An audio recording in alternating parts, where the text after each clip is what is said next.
안녕하세요. 흰수염고래 스포츠입니다. 이번 주 토요일 저녁 11시에 토트넘은 홈에서 번리를 상대하게 되는데요. 현재 토트넘의 남은 일정은 다가오는 번리전 포함해서 5월 15일 맨시티전, 5월 20일 셰필드전까지 단 3경기만을 남겨두고 있습니다. 다시 말하면 토트넘이 얻을 수 있는 최대 승점이 3연승을 해서 얻을 9점 뿐이라는 거죠. 현재 토트넘의 승점이 60점이니까 이론적으로는 최대 69점까지 올라갈 수 있고요. 4위 경쟁자인 아스톤빌라는 2경기를 남겨두고 승점 67점이라서 한 경기만 이겨도 70점이 돼서 토트넘의 챔스 진출이 좌절되거든요. 아스톤빌라의 다음 상대는 리버풀이다 보니까 그나마 패배 확률이 더 높다고 보면 마지막 상대는 리그 14위 크리스탈 팰리스라서 아스톤빌라가 이길 수도 있습니다. 손흥민과 토트넘의 챔스 진출을 위해서는 팰리스가 맨유를 4대 0으로 잡았던 것처럼 아스톤빌라까지 잡아주기를 기대해 봐야겠죠. 물론 토트넘의 3연승은 기본 전제입니다. 다른 거 없이 남은 경기 전승을 목표로 하면서 이제부터는 다음 시즌에 대한 구상을 슬슬 시작할 때라고 볼 수 있는데요. 영국 현지의 매체들부터 시작해서 유럽 기자들까지 토트넘의 다음 시즌 계획표를 매우 궁금해하면서 일단은 내부 정리를 어떻게 할지에 대해서 우후죽순처럼 많은 뉴스를 쏟아내고 있기 때문에 그 소식들 먼저 전해드리도록 하겠습니다. 최근 영국의 축구 전매체인 풋볼 런던은 엔지 감독은 물론 요한 랑게 디렉터까지 언급하면서 선수단을 대폭 물갈이할 거라고 봤습니다. 엔지 감독과 랑게 디렉터는 스쿼드에 큰 변화를 가져올 예정이다. 다음 시즌을 앞두고 여러 선수들에 대한 결정을 내릴 건데 2025년 6월에 계약이 만료되는 선수들이 판매 대상이 될 것이다 라면서 계약 만료가 가까운 선수들부터 조명한 겁니다. 엔지 감독은 이미 리버풀전 패배 이전부터 우린 변화가 필요하다. 올바른 방향으로 가고 있고 2번의 이적 시장을 보내며 선수들도 발전했지만 아직 갈 길이 멀다. 아직 목표에 도달할 수 없다. 급격한 변화가 있을 거라고 생각하고 그 여정에 동참을 해야 한다. 리버풀이나 아스날처럼 중요한 전환점을 맞이해야 한다 라면서 선수단 강화 의지를 강력하게 드러냈었죠. 그에 걸맞게 기존 선수들의 방출부터 시작해서 대대적인 물갈이를 하려는 텐데요. 풋볼 런던이 언급한 계약 만료 임박 선수들은 포스터, 화이트먼, 탄강가, 조로든, 벤 데이비스, 레길론, 호이베르, 은돈벨레, 로셀소, 페럿, 그리고 캡틴 손흥민까지 총 11명인데요. 손흥민을 제외한 10명의 선수들은 올여름 이적시장에서 반드시 팔아야만 합니다. 우선 풋볼 런던이 손흥민을 대상에 넣은 게 오히려 한편으로는 좀 제발 좀 이라는 생각이 들었지만 기자가 손흥민을 팔아야 한다고 한 건 아닙니다. 앞서 언급했듯이 이 선수들은 내년 6월이면 계약이 끝나면서 FA로 풀리기 때문에 이번 여름에 판매하지 못하면 공짜로 한 푼도 못 받고 그냥 풀어줘야 되거든요. 특히 은돈벨레 경우에 당시 기준 토트넘 역사상 최대 이적료 기록을 세웠던 선수거든요. 부가조항 포함해서 총 7천만 유로 데려왔는데 지금 환율로는 1,000억이 넘습니다. 그러다 보니 주급도 꽤 높아서 거의 손흥민 수준으로 많은 주급을 받아갔는데 그것까지 포함하면 대략 2,000억 정도를 은돈벨레한테 쓴 거죠. 하지만 그런 투자가 무색하게도 은돈벨레는 토트넘에서 자리를 못 잡고 계속 임대만 다니는데 그 와중에 매우 얄미운 건 지난 시즌 나폴리에 이어서 올 시즌 임대를 간 갈라타사라이에서마저도 튀르키예 리그 우승이 임박했다는 점입니다. 토트넘에는 하나도 도움이 안 되는 주제에 2년 연속 임대 간 팀에서 리그 우승컵을 들면서 개인 커리어는 쏠쏠히 챙겨가고 있으니까요. 하지만 현재 임대 중인 갈라타사라이에서는 또 은돈벨레를 완전히 영입하는 건 거부하고 있어서 중간에 토트넘이 가격을 깎아준다고 했는데도 한사코 영입을 꺼리고 있습니다.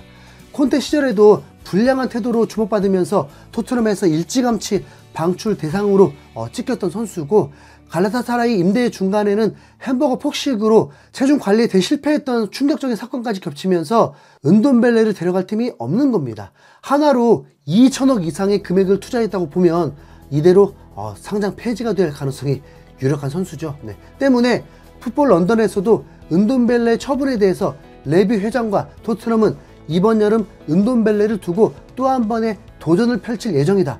은돈벨레는 올 시즌 갈라타사라이에서 모든 대회 26경기 출전 661분 소화에 그쳤다. 이는 완전히 실망스러운 임대였고 다른 팀들은 은돈벨레를 위해 줄을 서지 않을 것이다. 이런 상황은 토트넘을 까다롭게 만든다라면서 올여름에 은돈벨레를 처분하지 못할 경우 결국 자유계약으로 팀을 떠날 거라고 전망했습니다. 현재 캡틴 손흥민과 함께 팀 내 최고참인 손흥민의 절친 벤 데이비스도 팀을 떠날 예정인데요. 또 다른 매체인 영국의 풋볼 인사이더는 토트넘은 벤 데이비스에 대한 영입 제안을 받아들일 준비가 되어 있다. 그는 시즌 종료 후 토트넘 방출 명단에 이름을 올릴 예정이다. 엔지 감독은 올여름 큰 변화를 원한다고 공개적으로 밝혔고 대대적인 스쿼드 변화를 예고했다. 토트넘 라커룸에서 영향력이 큰 데이비스가 나갈 수 있다는 소식이다 라면서 벤 데이비스가 방출 명단에 올랐다고 말했고 토트넘 유력 기자인 폴 오키프 역시 나는 데이비스를 좋아한다. 프로페셔널에서 그가 잘 되길 바란다. 하지만 그는 지금 시스템에 적합하지 않으며 결국엔 나이가 모든 것을 이긴다라면서 빠른 스피드와 많은 활동량을 요구하는 새로운 토트넘의 축구에 어울리지 않는다고 냉정하게 평가를 내렸습니다. 참고로 벤 데이비스와 손흥민의 친분은 많은 팬들이 알고 있던 것보다 훨씬 더 두터워서 최근 인터뷰를 통해서 벤 데이비스가 손흥민을 아들의 대부로 삼았다는 소식까지 밝혔습니다. 손흥민은 나의 가장 친한 친구 중 한 명이다. 또 내 아들의 대부다. 손흥민의 모든 삶은 축구에 맞춰져 있다. 누군가가 성공할 자격이 있다면 손흥민일 것이다 라면서 손흥민에 대한 극찬 인터뷰를 하는 와중에 상상 이상으로 가까운 사이라고 드러난 겁니다. 벤 데이비스가 팀을 떠난다는 소식이 충격일 뿐 은돈벨레와는 다르게 매각 자체는 수월해 보입니다. 기본적으로 중앙과 측면을 모두 소화 가능한 나름 멀티 포지션 자원이면서 베테랑이기 때문에 중하위권 팀들에게는 매력적인 자원이죠. 벤 데이비스는 2014년에 토트넘에 합류했는데 당시 길피 시구드르손과 1대1 교환을 하면서 이 정도는 들지 않았습니다. 작년 기준 토트넘이 생각한 가격은 1,500만 파운드, 하나로는 250억 정도라고 알려져 있고요.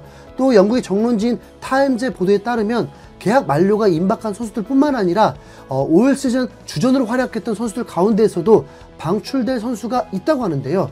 토트넘은 다가오는 여름 최우선 포지션 3자리 영입을 통해서 엔지 감독을 지원해줄 준비가 됐다.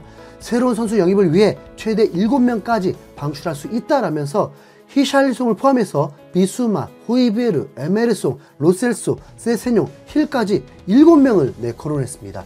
다른 매체인 스포츠 바이블에서도 마찬가지로 토트넘이 영입 자금을 확보하기 위해 이 7명의 선수들을 팔 수도 있다고 봤죠. 특히 히샬리송의 경우에 토트넘에 영입할 때부터 이적료 6천만 파운드, 당시 기준으로는 900억 원, 현재는 1,000억 원의 사나이로 주목받았는데 올 시즌은 리그 11득점, 4도움으로 준수했음에도 다수 매체들이 방출 대상이라고 지목 중입니다. 히샬리송이 방출 1순위라고 하는 곳들까지 있는데 영국의 더 부트름에서는 사우디 2부 리그 팀이 히샬리송을 강하게 원한다고 전했습니다. 사우디의 알카디시아가 히샬리송을 영입할 준비를 마쳤다. 그는 오랫동안 사우디의 표적이었고 아람코의 지원을 받아 1부 리그 승격을 앞둔 알카디시아가 그를 레이드에 올렸다. 에이전트는 히샬리송이 중동 이적에 관심이 있다는 것을 분명히 했다. 히샬리송은 오는 여름에 토트넘을 떠날 생각이 열려 있다라면서 히샬리송의 사우디 이적설을 보도한 건데요. 영입할 때 많은 돈을 썼던 만큼 방출을 할 거라면 돈이 많은 사우디 클럽에 비싸게 파는 게 토트넘의 재정에도 큰 도움이 될 듯 합니다.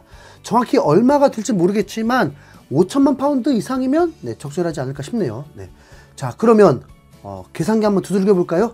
트랜스퍼 마르크트 기준으로 보면 은돈벨레 1,100만 유로, 사갈지 안 사갈지 모르겠고 벤 데이비스 1,500만, 히샬리송 4천만 유로인데 더 높아질 수 있죠.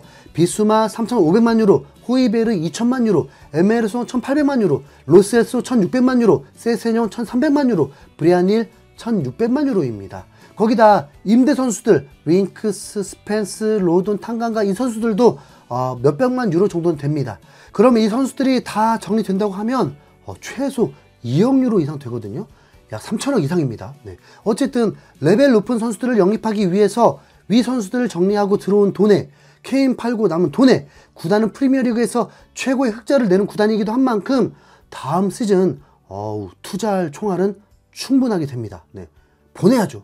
그쵸?